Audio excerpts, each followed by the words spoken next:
Hai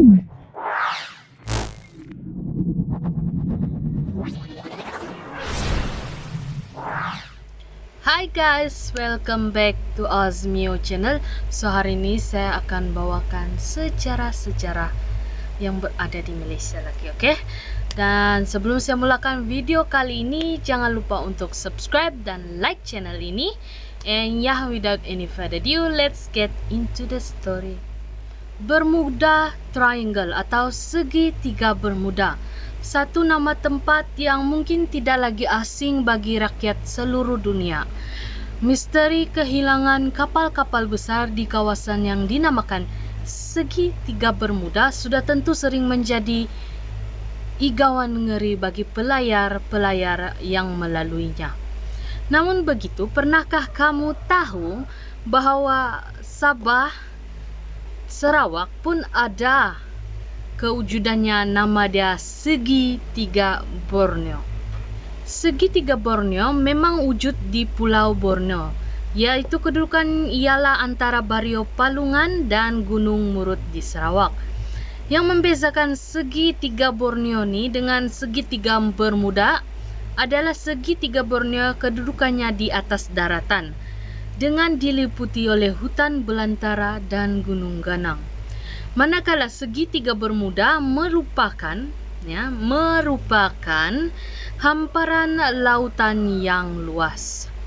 Dan apabila memperkatakan kedudukan kawasan bergunung ganang dan hutan belantara, sudah tentu segitiga Borneo adalah satu tempat yang menggurunkan untuk juru terbang kapal udara, yang merupakan antara pengangkutan yang paling cepat serta kedua popular di Sarawak. Okey.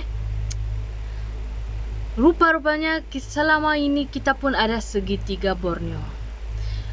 Kalau kamu ada tengok yang saya pernah bahas, ini yang kapal terbang jatuh dulu satu ketika dahulu di Sabah, mungkin dia juga kali itu. Maybe lah, saya tidak pasti. Tapi kalau kamu mau saya bahas lebih lagi pasal ini, nanti saya bahas, okey? Menurut sumber, sejak pengangkutan udara diperkenalkan di Sarawak, telah banyak kejadian kapal terbang dan helikopter terhempas di kawasan yang dikenali sebagai segitiga Borneo ini. Yang terakhir adalah pada 12 Julai 2004, yang mana sebuah helikopter jenis Bell 206 Ranger kepunyaan Hornbill Skyways yang di dalam perjalanan untuk meninjau projek hidroelektrik, yang di mana dia membawa seorang menteri Sarawak, iaitu YB Dr. Judson Sakai Tagai. Saya tidak tahu sebutan dia, maaf kalau salah kamu perbaiki saja. Telah terhempas di kawasan ini.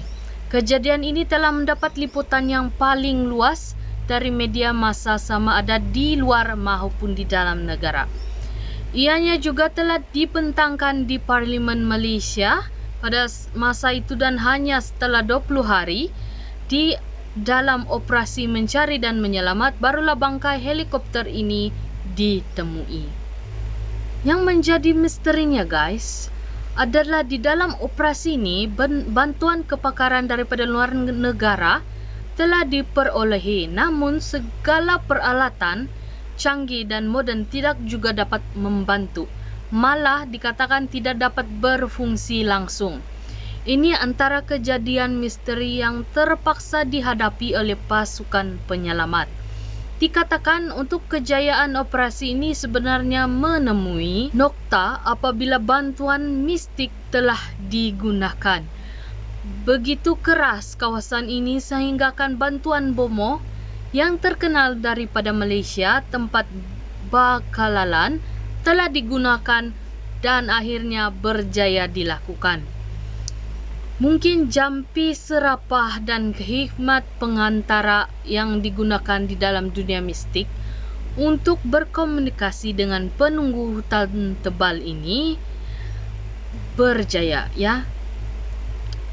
Telah membenarkan mata manusia biasa untuk melihat di manakah kedudukan sebenar lokasi kemalangan.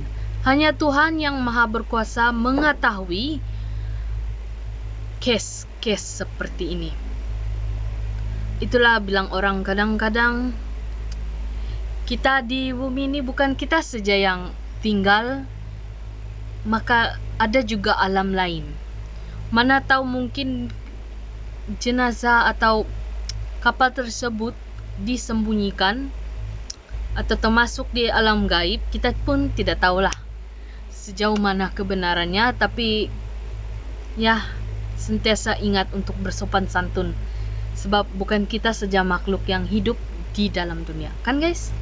Bagi yang hanya mempercayai hukum logik daripada mistik, kawasan segitiga Borneo dikatakan antara salah satu kawasan penerbangan yang cukup mencabar, karena ia menjanjikan 1001 kemungkinan kepada juru terbang yang bakal melaluinya.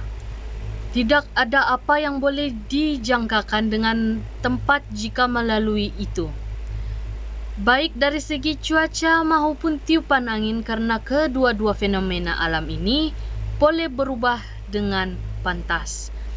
Kedudukannya yang tinggi dari aras laut, yaitu melebihi 600 meter, ditambah bentuk muka bumi bergunung ganang, menambahkan lagi kesukaran karena ia menyempitkan ruang penerbangan yang ada. Dan sekiranya pesawat terhempas di kawasan tersebut, harapan mangsa untuk hidup adalah sangat-sangat tipis jika lambat diselamatkan. Mangsa mungkin boleh bertahan beberapa hari dengan memakan serangga maupun pucuk-pucuk kayu, tetapi faktor cuaca yang tidak menentu menyukarkan dan diramalkan akan menambah derita pada yang masih hidup. Dan guys, di situ suhunya adalah 14 hingga 16 darjah Celcius. Cuba kamu bayangkan.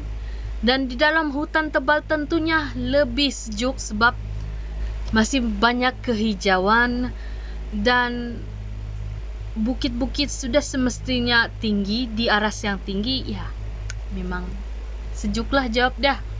Sedangkan di Kundasang pun sudah sejuk bagi kita yang terbiasa dengan cuaca Asia ni, apalagi di situ kan. Bentuk geografi yang tebing curam pula menyukarkan kerja-kerja mencari dan menyelamat. Untuk sampai ke lokasi sejauh 1 km sahaja memerlukan masa sekurang-kurangnya 4 jam. Bagi operasi dari udara, faktor cuaca yang berkabus dan pokok rendang menghadkan penglihatan juru terbang untuk memantau lokasi kejadian. Inilah sekelumit kisah misteri segitiga Borneo yang kedudukannya terletak di Sarawak yang telah banyak memakan nyawa manusia sejak di zaman koloni British lagi. Segala kejadian misteri di dalam operasi menyelamatkan kemalangan mungkin juga adalah satu misteri, atau mungkin juga satu suratan atau kebetulan di dalam kita memperkatakan hukuman alam semula jadi di dunia ini. Sesungguhnya hanya Tuhan yang Maha Berkuasa mengetahui segalanya, dan kita sebagai hambanya haruslah bertawakal dan berusaha sajalah.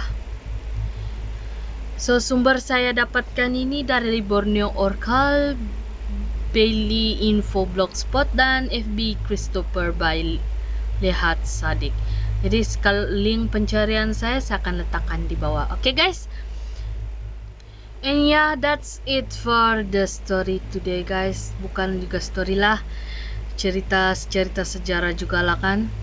Jadi apa-apapun yang terjadi, kita ingat-ingatlah sama Tuhan. Tidak kira apa-apa agama. And yeah, see ya at the next video. Kalau kamu ada cerita seram, kamu boleh hantarkan ke email yang ini. And don't forget to subscribe and like this channel. And be careful. See ya.